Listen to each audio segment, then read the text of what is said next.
January 1944. The air above northern Germany vibrates before the sirens even sound. Somewhere near Bremen, radar screens flicker, too many dots to count.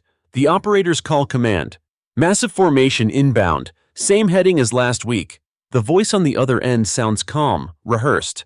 Intercept as before. The bombers will turn back before they reach Magdeburg. Get the fighters ready. The order spreads across frozen airfields. Pilots run, boots crunching on ice. Mechanics yank tarps off the wings of Messerschmitt Bf-109s and Focke-Wulf 190s. Engines cough to life. Exhaust curls upward like ghostly fingers into the morning haze. They've done this 100 times. The plan is simple. Climb, strike the bombers, break their formation, and wait for them to turn back toward the channel. That's how it's always worked. That's how it's supposed to work. But something is different today. As the first formations climb through the clouds, the sky opens. Blue, wide, endless. The sun glints off the silver bellies of hundreds of American B-17s and B-24s crawling toward Germany's heart. The contrails stretch like white scars across the sky. Oberleutnant Karl Krüger tightens his oxygen mask. His squadron is small, 9 aircraft, most of them patched together from old parts. "Stay tight," he says over the radio. "We hit the bombers and get out. No heroics." His men acknowledge, voices young and tense. They climb higher, 20,000 feet. The air thins, the cold bites. Ahead, the bombers shimmer in sunlight. Krüger spots them first, small shapes above and behind the bombers, moving fast, too small to be fortresses. He frowns. "Those aren't bombers, gunners," he mutters. "Those are fighters." "Impossible," his wingman replies. "Their escorts never come this far." The shapes grow larger, sleek, graceful, with long noses and wide, shining wings. They don't turn back, they dive. The first P-51 Mustangs hit like lightning. They don't climb, they fall, slicing through German formations with guns blazing. The sky erupts in chaos. Tracer lines cross the clouds. Planes spiral down, trailing black smoke.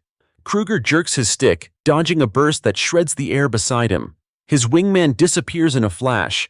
The radio explodes with shouts. "They're everywhere! They're—" Static. He pulls into a steep climb, trying to outrun them. The P-51 stays glued to his tail, smooth, relentless. Krüger rolls, dives, reverses. None of it works. Every instinct tells him this shouldn't be possible. These Allied fighters always run out of fuel halfway across the North Sea. But this one doesn't break off. He throws his plane into a cloud bank, heart hammering. When he bursts out the other side, the sky is empty. For a moment, there's silence. Then a shadow crosses above him. The Mustang rolls over, dives again. The radio crackles. "Command, this is Adler Flight. Enemy escort still over Germany. Repeat, enemy escort still present. How is this possible?" No answer. The Mustang pulls alongside him for a brief, surreal second. Through the canopy, Krüger sees the pilot, a young American, calm, eyes steady behind his goggles. The man raises 2 fingers in salute, then peels away. Krüger stares after him, disbelief twisting in his gut. He looks down at his fuel gauge. He's already half empty. The American is still climbing. He turns west, limping home through smoke and ruin. All around him, the sky is littered with falling planes, some German, some American.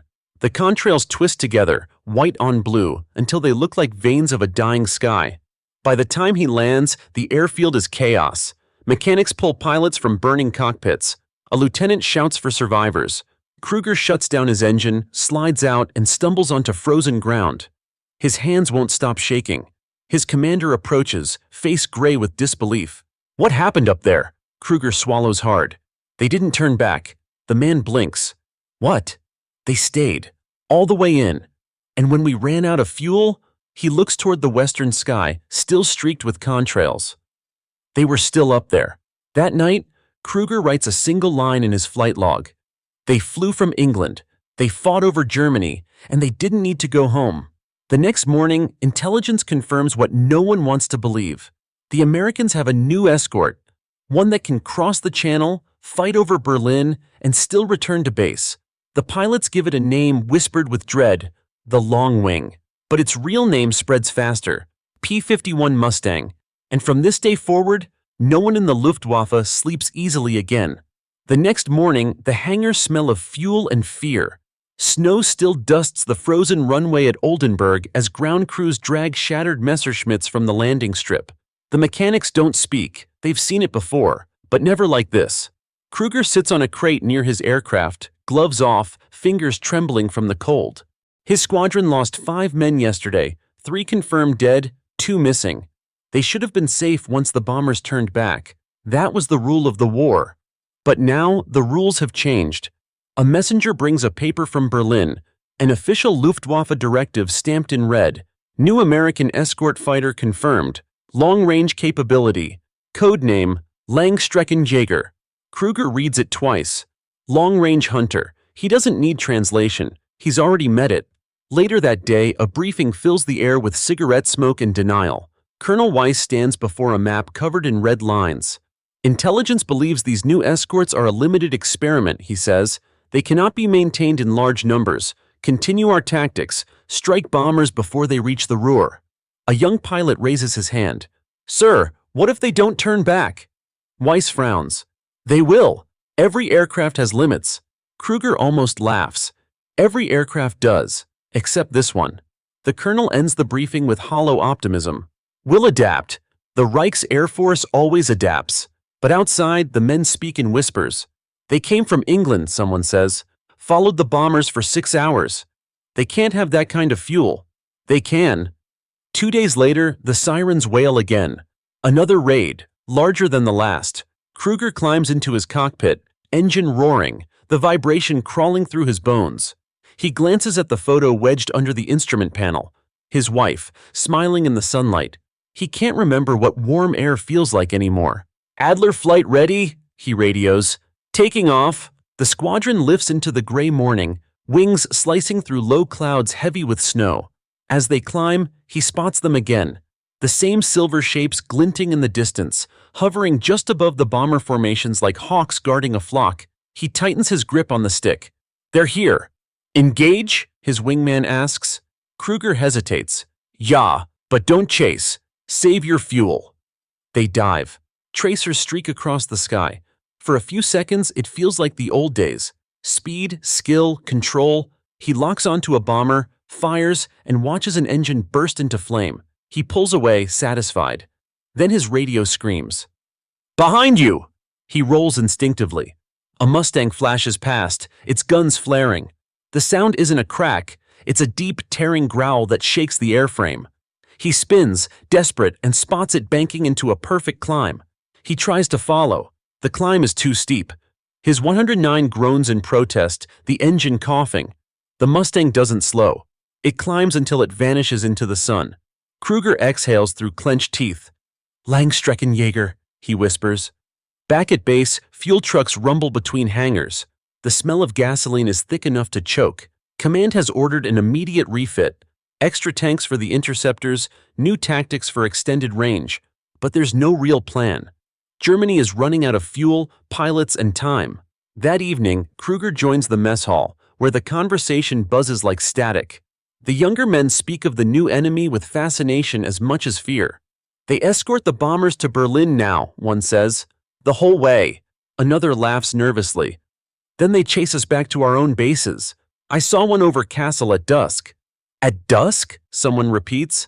Impossible. But Krüger knows it's true. He saw their endurance with his own eyes, how they hovered, attacked, then returned to formation as if they'd barely burned a drop of fuel.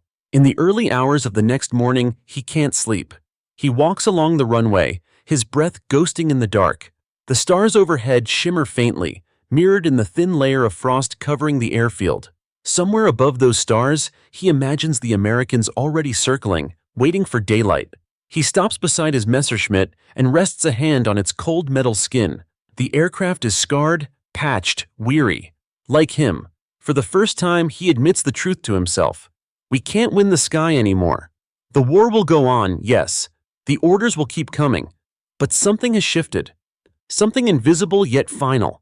The Luftwaffe's aces still believe they can outfight any man alive. What they don't see is that the fight is no longer about men at all. It's about machines, fuel, factories, and distance. Krüger looks toward the west, where a faint orange glow marks the horizon. England, hundreds of kilometers away. He whispers the words again, tasting them like ash. They flew from there, and still came home. When the sun rises, the engines start again, one by one. The smell of exhaust fills the air. Another day, another mission. The same orders: intercept, engage, survive. But as he climbs into his cockpit, he already knows what he'll find waiting above the clouds. The same silver hunters gliding effortlessly through the blue, unhurried, unstoppable, and endless. The P-51s, the long-winged ghosts. And somewhere deep inside, he understands what every German pilot will soon learn. You can't fight an enemy who never needs to land. February 1944. The frost hasn't melted from the hangar doors when the alarm sounds again. It's the same sound every man in the Luftwaffe has grown to dread: sharp, mechanical, endless. A cold wind rushes across the airfield as pilots scramble for their aircraft, boots slamming against metal ladders. Oberleutnant Karl Krüger climbs into his Messerschmitt and buckles the harness. His fingers are stiff from the cold, his stomach hollow from the same gray bread breakfast. He hears the radio crackle. "All units, scramble immediately. Enemy bombers approaching Brunswick. Altitude 20,000 feet. Heavy escort expected." Heavy escort. Those words hang in his ears. It means the Mustangs are coming. They take off into a sky as pale as steel. Clouds drift low over the fields, scattering like smoke. Krüger's squadron climbs to meet the bomber stream. An endless wall of silver dots moving east. The sun catches the bombers' wings, turning them into mirrors in the sky. "Command says it's another Brunswick raid," his wingman mutters. "We'll hit them before they reach Hanover." Krüger doesn't answer. He knows what's coming. Every German pilot does. As they approach, the first contrails appear, thin white lines cutting across the sky, weaving in and out of the bomber formations. He counts them. 10, 20, 30, and still more coming. The escorts aren't turning back. They're coming deeper, higher, faster than ever before. He keys the radio. "Command, this is Adler Flight. Confirm distance from target?" Static, then a calm voice replies, 120 kilometers. Engage. The bombers fill the horizon. The air hums with the low vibration of engines, hundreds of them. Krüger leads his men in from above, rolling into the sun. "We strike the lead formation. Break after the pass." He dives. The wind screams against the canopy. Machine guns flare, tracers slicing through the sky. His rounds hit a B-17's right wing. It bursts into flame, tumbling down through the formation. The crew doesn't eject. For a moment, he feels that old surge of satisfaction. One victory. One less bomber to burn his cities. Then the shadows appear. Dark shapes diving from above. Mustangs. They fall like hawks into the melee, guns blazing, cutting across the German formation before anyone can react. Krüger jerks the stick, rolls to avoid a burst, but his wingman isn't fast enough. The canopy of the 109 explodes, the aircraft spinning into a cloud, trailing smoke. "Schmidt's gone!" someone shouts. Then another voice. "They're everywhere!" The radio dissolves into chaos. Krüger climbs, desperate to gain altitude. He breaks through the clouds and finds himself momentarily alone. Below him, the battle looks like madness made visible. Tiny black dots twisting, diving, burning. Above the bombers, the Mustangs move in disciplined arcs, never breaking formation. He watches them for a moment, feeling the same cold dread he felt weeks ago. They don't tire, they don't scatter, they fight like they have endless sky. He dives again, firing short bursts at one of the escorts. The rounds spark against its fuselage, harmless. The Mustang rolls away, smooth, deliberate, almost bored. Krüger pulls back hard, but his engine coughs, fuel running low. He glances at the gauge. A quarter left. The American behind him doesn't stop. The chase lasts minutes that feel like hours. He tries to lose altitude, to drag the fight lower, but the Mustang stays close. He can't shake it. Finally, the American breaks off. No need to finish it. Krüger realizes why. His own tank is nearly dry. He's no longer worth the bullet. When he lands at Oldenburg, the sun is setting behind the hangars. The field smells of burned fuel and cold metal. He walks to the operations tent, helmet under his arm, face streaked with oil. The commander doesn't ask for details. The radio reports already told the story. Of 50 aircraft scrambled, 15 didn't return. The bombers reached Brunswick, destroyed the rail yards, and flew home untouched. Every Mustang that left England came back. That night, Berlin broadcasts its usual lies. Victory over enemy bombers. 10 downed, minimal losses. But the men at the airfield know the truth. They saw it. The Americans came, struck, and returned across the North Sea without refueling. Their fuel tanks, droppable, efficient, ingenious, made them untouchable. Krüger sits in the dark, a cigarette burning low between his fingers. The hangar lights flicker as mechanics refuel what's left of the squadron. He watches the fuel trucks, the men hauling hoses, the endless repetition of futility. His friend Weber sits beside him. "Do you remember when the bombers used to turn back?" he asks quietly. Krüger nods. "That was our chance," Weber continues. "We waited for them to reach their limit. Then we hit them. They don't have a limit anymore." Krüger doesn't reply. The truth is too big for words. 3 days later, word comes from command. New tactics, new formations, none of them matter. The Mustang has changed everything. The old rhythm of the air war, the push and pull between range and retreat, is gone. The Luftwaffe no longer controls where the fight happens. It happens everywhere. From Kiel to Munich, from the Channel Coast to the Polish border, the sound is the same. The deep, steady hum of engines that never seem to fade. The Germans start calling it der ewige Schatten, the eternal shadow. When Krüger closes his eyes at night, he still hears them. He dreams of contrails stretching from horizon to horizon, a web of white lines that will never vanish.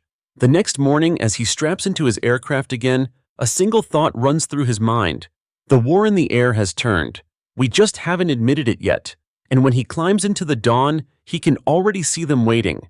Long-nosed, silver, patient, the hunters who never go home until everyone else is gone. Spring 1944.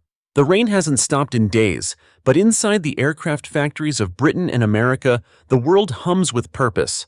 Sparks fly, rivets clatter. Steel, sweat, and precision merge into something unstoppable. The P-51 Mustang is no longer an experiment. It's a revolution forged in metal. And in every hangar, every assembly line, men and women who will never see combat are quietly winning the war. Across the Atlantic, German engineers work by candlelight, studying wreckage pulled from muddy fields. The smell of oil and burnt aluminum fills the air. 2 soldiers haul in what's left of a downed Mustang, its fuselage torn open, its engine scorched but intact. Oberingenieur Müller, once proud of Germany's aircraft designs, stares at it for a long time. "How did they do this?" he murmurs. His assistant runs a gloved hand along the twisted engine block. The nameplate, still visible under soot, reads, "Rolls-Royce Merlin." "It's British?" "Yes," Muller replies, "and not. They build them in America now." That single sentence tells him everything he needs to know. The Allies aren't just designing faster machines. They're sharing them, perfecting them together, building them in thousands. In a vast factory outside Dallas, a supervisor shouts over the roar of the assembly line, "Next fuselage ready! Bring the wing section forward!" Women in blue overalls guide sections of gleaming metal into place. They work 12-hour shifts, hands blistered but proud.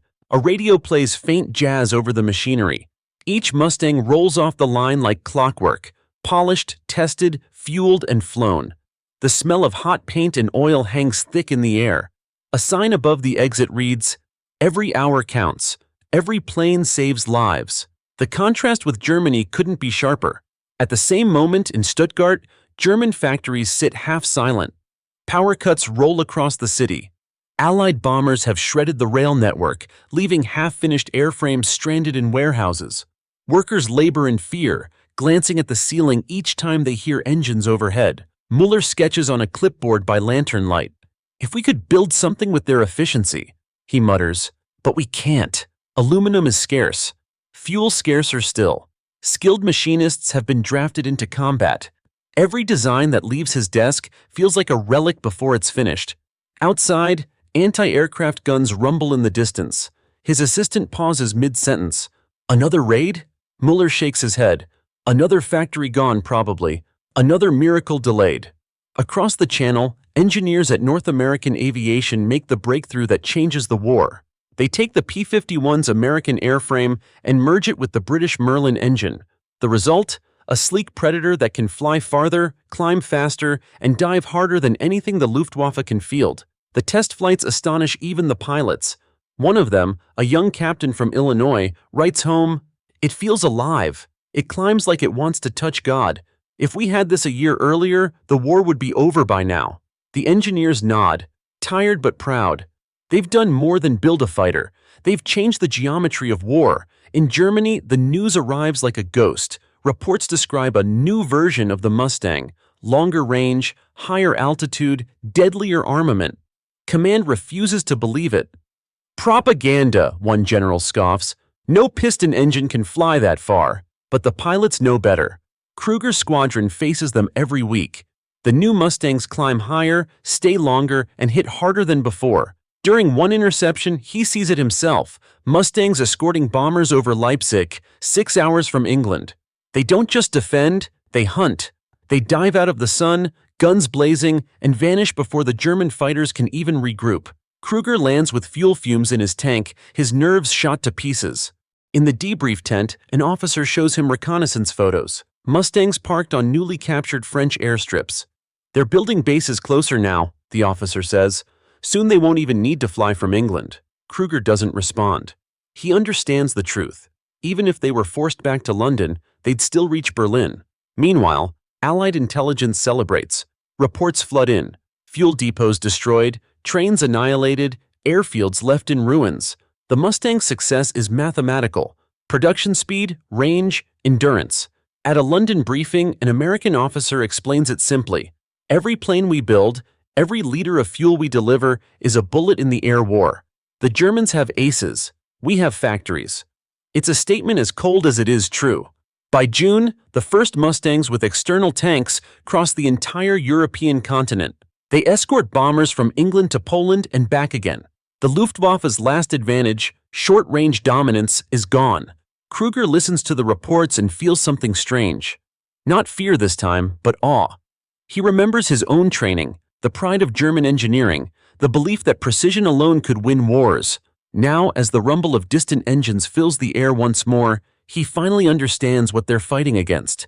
It isn't just men. It isn't even machines.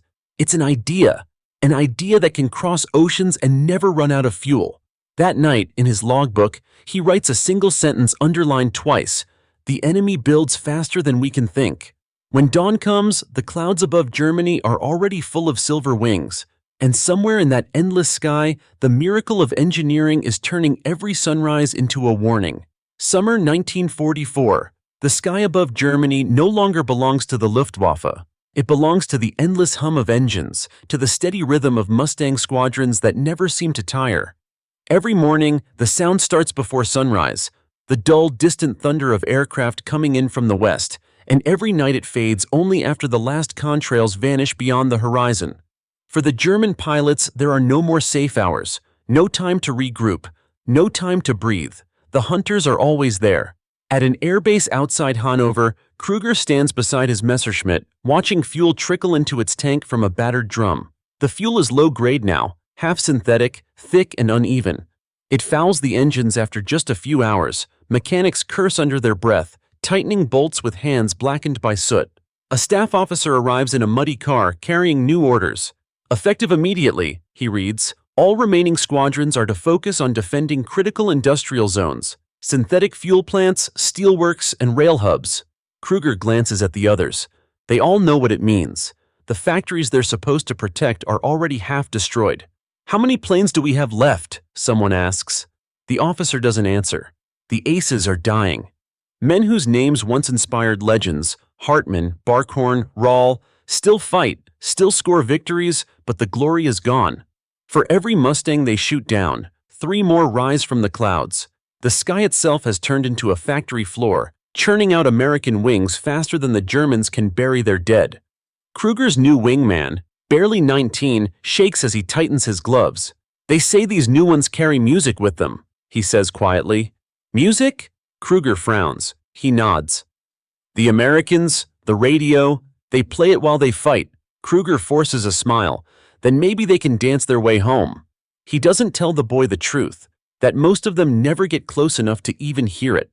Later that morning, the scramble siren howls again. Engines roar to life. The squadron lifts into a sky already scarred with contrails. The bombers come first, a moving city of steel and smoke. Behind them, the P-51s, dozens, maybe hundreds, flying with surgical precision. Krüger climbs fast, heart pounding. Brake high, hit the bombers before they reach the roar. His wingman acknowledges, voice thin with fear. They dive from the sun, guns blazing.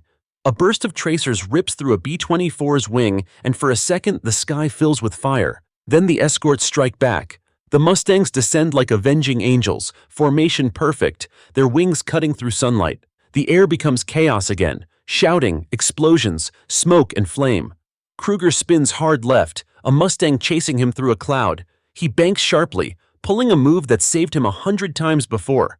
But this time the American follows, matching every turn with impossible precision. The Mustang stays on him, engine screaming, guns flashing.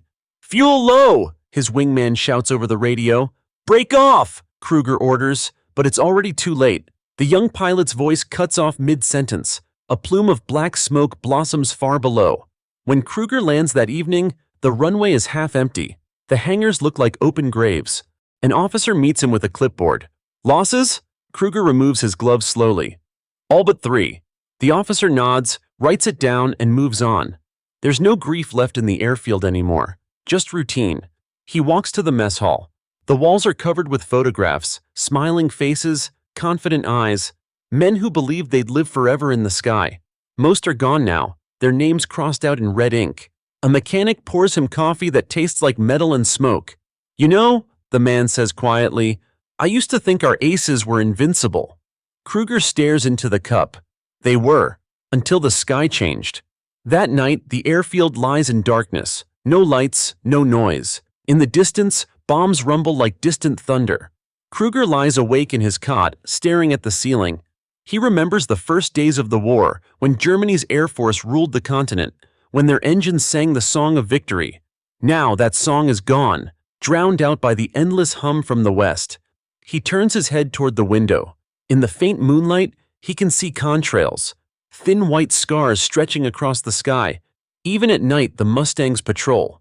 He whispers to himself, "They don't sleep." Weeks pass. Every battle feels smaller, shorter, more hopeless. Young recruits arrive, untrained, terrified.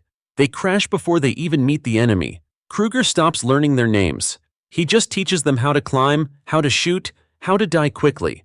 By August, his squadron is down to 4 aircraft. He receives orders to transfer south, to defend the oil fields near Ploiești. It's a death sentence disguised as a command. As he packs his gear, he looks once more at the map pinned to the wall. The red lines marking Allied bomber routes cover the entire country now, thick veins of fire and metal stretching from England to Hungary. He traces one with his finger, following it east. It ends near Berlin. He understands it then. The war isn't about tactics anymore. It's about exhaustion, about which side runs out of fuel, steel, or spirit first. And Germany has run out of all 3. That evening, he watches the last flight of the day disappear into the sunset. The engines fade slowly, swallowed by distance. He closes his eyes and imagines the Mustangs on the other side of the horizon, still flying, still chasing the sun. The Reich once ruled the skies. Now, it hides beneath them. The aces are gone. The sky belongs to endurance. And endurance wears American wings. September 1944.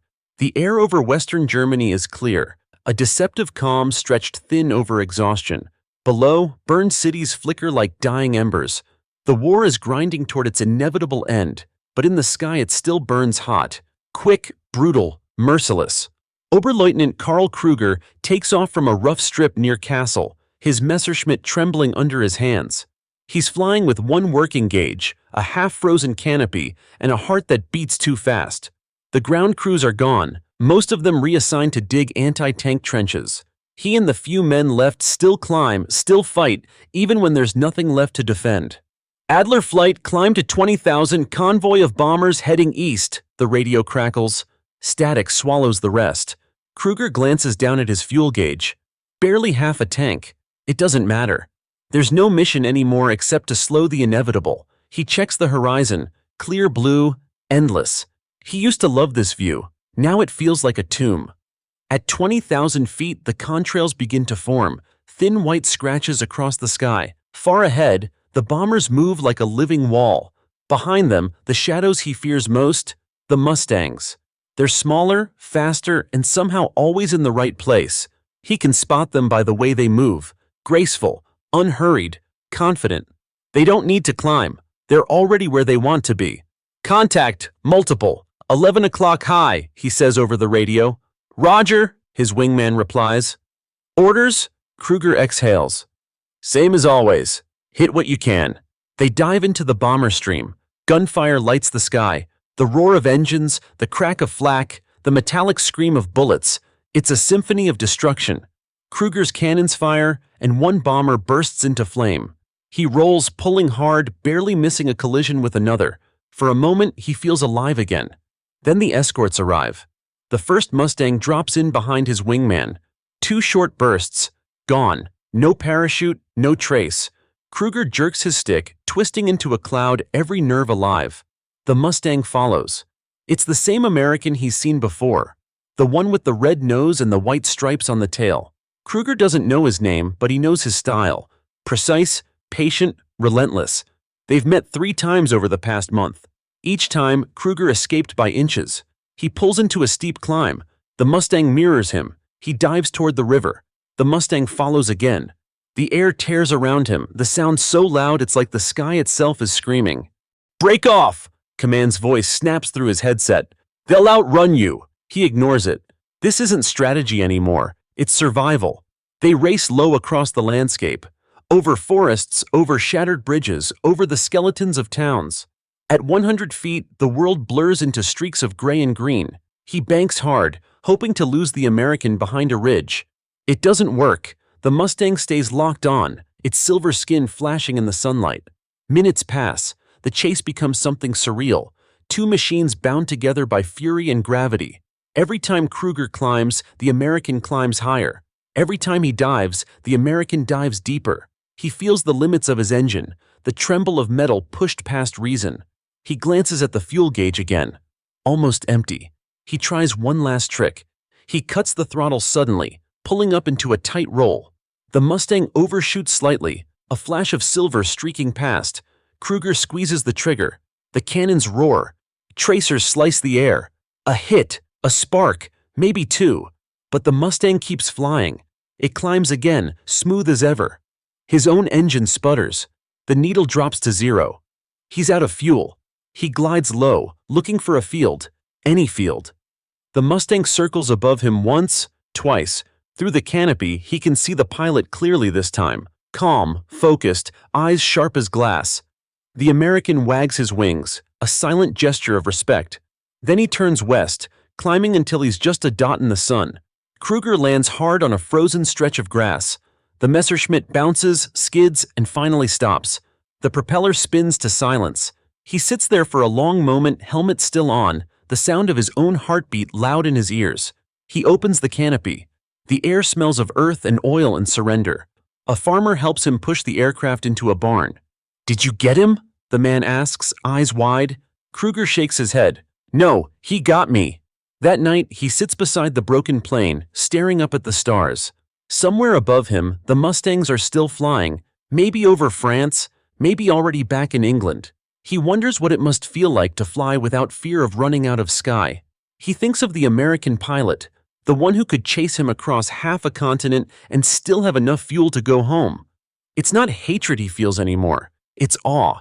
In his logbook, he writes, "The enemy's strength is not courage nor skill, it is distance. They fly until time itself gives up. When dawn breaks, the rumble returns. Distant, soft, but unmistakable. The sound of engines that never rest." He watches the horizon, the contrails already forming white scars in the morning sky. He doesn't scramble to his aircraft. He doesn't run for the radio.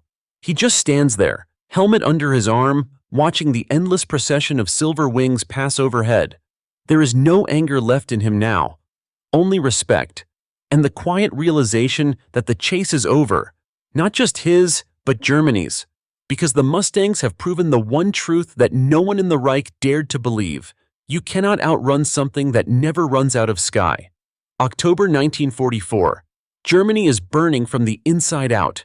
Smoke crawls across the sky, drifting from one ruined city to the next. Rail lines are shattered. Fuel convoys vanish before they reach their destinations. Entire towns go dark as the power stations fall silent. And above it all, always above, roam the Mustangs. They no longer fly just to escort bombers. They hunt.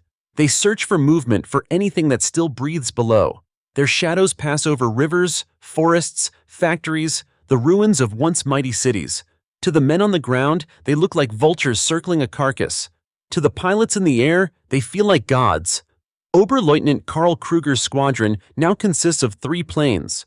Once they had 20. The others are gone, lost in the firestorm of months past. His airfield near Magdeburg is a wasteland of twisted metal and craters. The hangars are roofless. The runway is patched with gravel and hope. When orders arrive, they come scribbled on scraps of paper. Intercept here, defend there. There's no strategy anymore, only reaction. He walks along the line of wreckage, running his fingers over bullet holes. The engines are silent, their propellers frozen mid-turn, like statues of defeat. Weber, the last of his friends still alive, leans against a truck smoking a cigarette. "They hit Dresden yesterday," he says flatly. "The entire center." Krüger doesn't look up. "And tomorrow?" Weber shrugs. "Maybe here." He's probably right. The next morning, the roar of engines comes before the sirens. Krüger runs, boots splashing through puddles of oil and rain. The smell of smoke already fills the air. Command to Adler Flight, bombers inbound from the west, multiple groups, altitude 25,000. He climbs into his cockpit, hands shaking. There's no time to think, only act. The engine sputters, coughs, and finally roars to life. They lift off. 3 planes into an ocean of enemies. At altitude, the horizon blazes white with contrails. The bomber stream stretches from one edge of the sky to the other. Beneath them, darting like silver sharks, are the P-51s. Krüger steadies his breathing. "Weber, stay close." "Always." They dive head-on toward the bombers. The world becomes a blur of sound and fire. Machine guns roar, smoke pours from the sky. Krüger locks onto a B-17 and fires until the guns jam.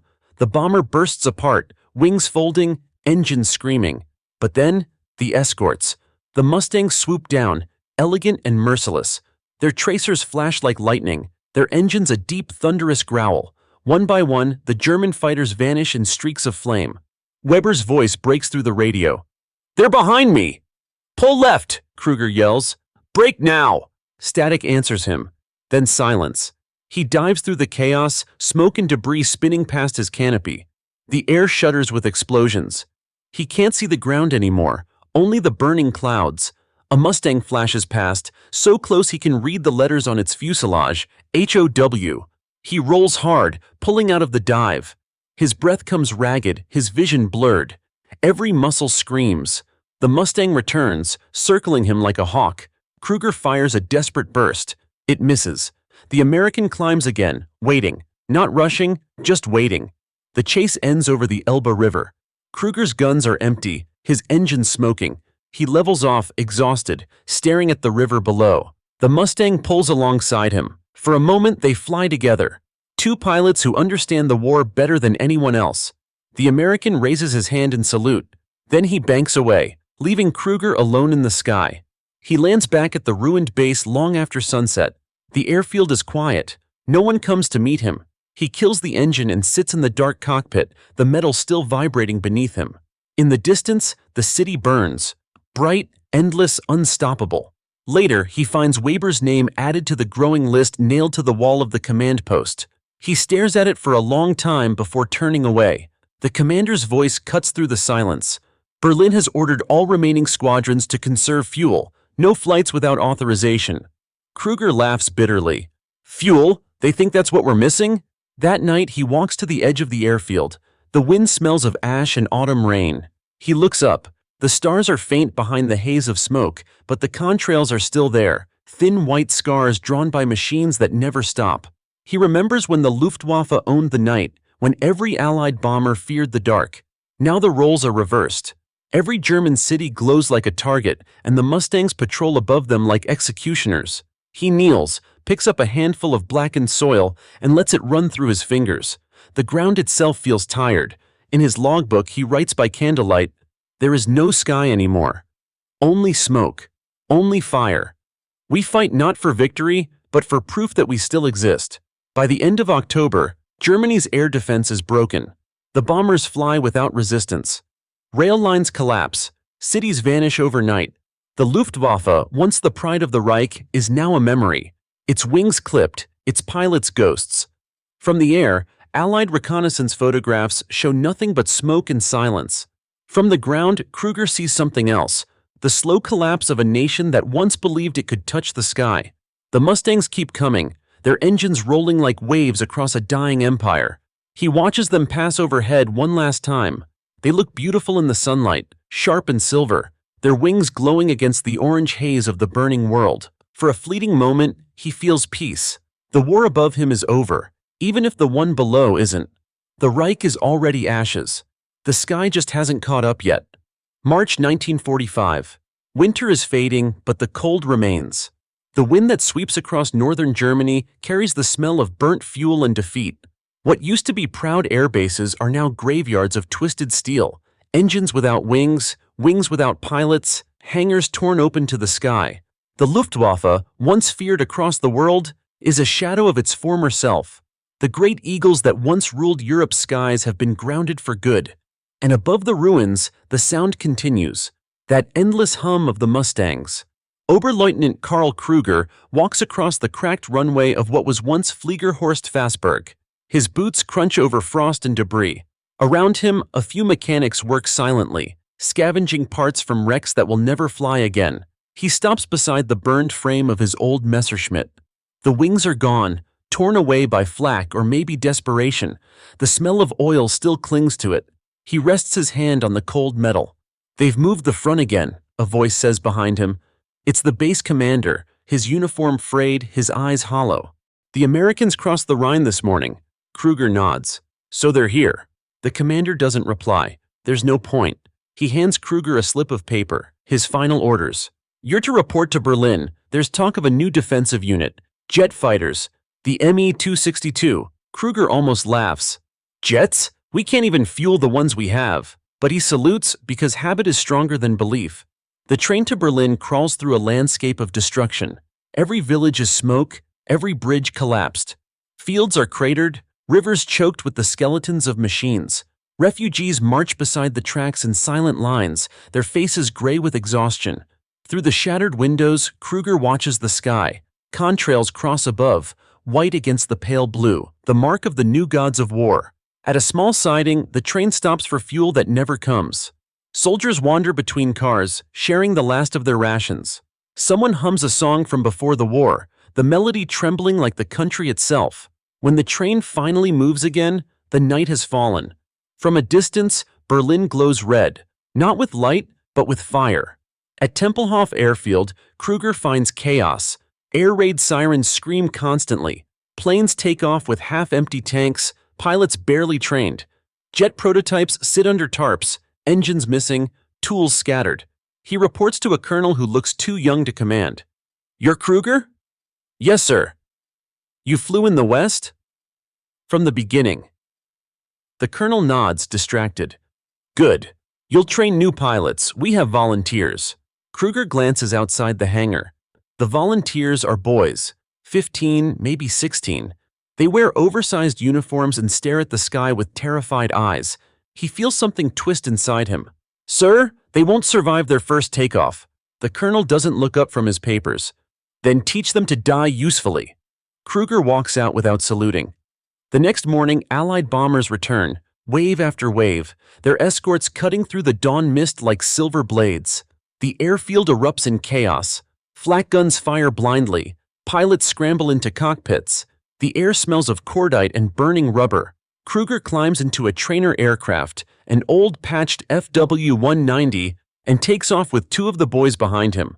The sky fills instantly with fire. Above the clouds, the Mustangs are waiting. Dozens of them. He can see their formation stretching across the horizon. Endless, perfect. They fly without effort, gliding in smooth arcs as if the war were already over. "Stay close!" Krüger shouts over the radio. "Don't break formation!" The boys don't respond. They're too busy trying not to panic. A flash. One Mustang dives, its guns roaring. The first boy disappears in a fireball. The second panics, banking too hard. His wing snaps. Krüger climbs, dives, rolls, old instincts guiding him through a sky that no longer belongs to him. He fires a burst that glances off a Mustang's wing, but it's like throwing stones at the ocean. The American recovers instantly, looping back with calm precision. They lock eyes for a moment. The Mustang pilot raises 2 fingers in salute, the same gesture Krüger has seen before, months ago, over the Rhine. It's the same man, the same red-nosed Mustang. Krüger lowers his guns. He can't do it anymore. He banks away, leaving the battle behind. When he lands, Tempelhof is gone. The hangars are burning. The control tower is a skeleton of steel. He pulls off his gloves and steps onto the runway, the heat of the fire warming his face. A jeep screeches to a halt beside him. A young officer yells, "Get inside! They're coming back!" Krüger shakes his head. No more. He watches the horizon. The contrails of the Mustangs drift slowly eastward, disappearing into the light. For the first time in years, he doesn't feel anger. Just emptiness. He sits on the wing of his plane and writes one final note in his logbook.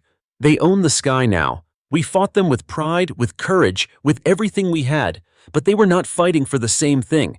They were fighting for tomorrow. He closes the book and looks up. The engines rumble again, faint but steady. The sound no longer feels like thunder. It feels like destiny. Weeks later, when Berlin finally falls, the skies are quiet. The Mustangs still patrol, but not as hunters. Now they watch over the ruins they once destroyed. For those who survived, the silence feels unnatural, heavy with memory. Krüger walks through the wreckage of the airfield one last time. The wind carries the faint smell of spring, of something trying to grow out of ashes.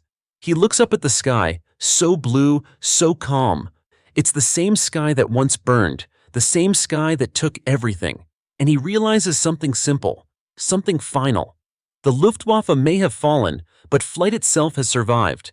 The P-51 Mustang didn't just defeat an army, it ended an era. And it proved that in war, endurance is stronger than glory. He salutes the sky one last time. Then he turns away. The thunder fades. The storm is over.